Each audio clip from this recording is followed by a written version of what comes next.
Kini ka jing megarai ka bagi sim mendagasni. Kaba daruk mandi ansya ya ki kali kamai. Kita kamu tang ki local taxi, bar ki auto rickshaw. Ya ki bus kimpat sya ya ki ban kamai. Asya tang khatsan persen tang ki badai hapo Shillong. Ki badai sa rural area asya life persen haki rural area baro ki bahap hapo ka is ka sales bar ki we de ki jaka.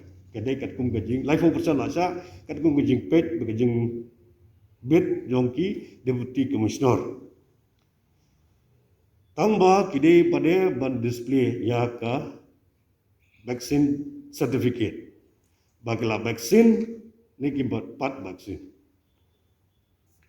So friend, today in our review meeting, Chair by the Honorable Chief Minister, from Monday onwards, the public transports, that is only the local taxis and auto rickshaw, the buses will not allow.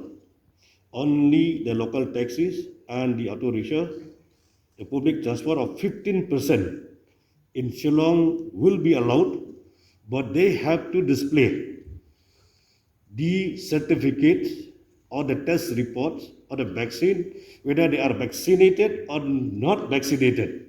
That certificate has to be displayed in their taxis or auto rickshaw.